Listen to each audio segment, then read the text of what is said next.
Hi friends, welcome to my YouTube channel. నేను మీ మల్లికార్జున్ని.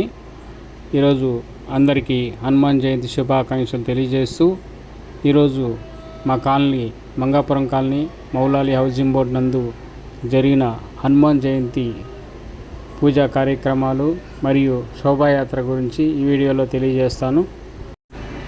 మా ఇంటి ముందే ఉన్నటువంటి శ్రీ కలియుగ ప్రత్యక్ష దైవం శ్రీ వెంకటేశ్వర స్వామి దేవాలయం నందు ఈరోజు ఉదయం మంగళ వాయిద్యాలతో తోరణాలు అలంకరించడంతో పాటు స్వామివారి పూజా కార్యక్రమాలు స్టార్ట్ అయినాయి.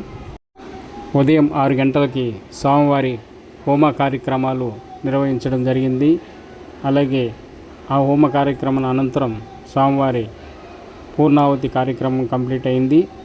తర్వాత స్వామివారి పూజా కార్యక్రమంలో భాగంగా 1,00,000 తమలపాకులతోటి స్వామివారి అభిషేకము కార్యక్రమం అత్యంత వైభవంగా నిర్వహించారు. అదేవిధంగా ప్రతి సంవత్సరం హనుమాన్ జయంతి రోజు స్వామివారి ఊరేగింపు కోసం మా తమ్ముడు నూతలపడి పవన్ కుమార్ స్వామివారికి ఒంటె వాహనాన్ని బహుకరించారు. అదేవిధంగా ప్రతి సంవత్సరం ఈ ఒంటె వాహనంపై స్వామివారి హనుమాన్ జయంతి శోభాయాత్రను నిర్వహించడం జరుగుతుంది. అదేవిధంగా సాయంత్రం 6 గంటలకి స్వామివారి భక్తులు ఆడవారు ఈ యొక్క శోభాయాత్రలో పాల్గొన్నారు. డీజేతో ఈ శోభాయాత్ర మొదలైంది. అలాగే ఆడవారు స్వామివారి యొక్క రథాన్ని లాగుతూ ఈ యొక్క శోభాయాత్రని ముందుకు సాగనంపారు.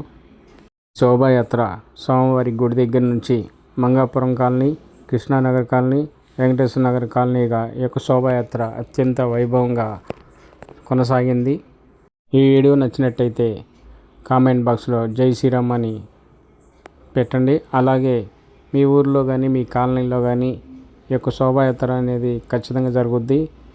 ఎలా జరిగిందనేది కామెంట్ బాక్స్లో తెలుపగలరు. జై హనుమాన్, జై శ్రీరామ్. మన యొక్క వీడియో నచ్చినట్టయితే మన యొక్క ఛానల్ని ఇంకా సబ్స్క్రైబ్ చేసుకొని వారు ఉంటే సబ్స్క్రైబ్ చేసుకొని లైక్ చేసి షేర్ చేయండి. జై శ్రీరామ్, జై జై శ్రీరామ్.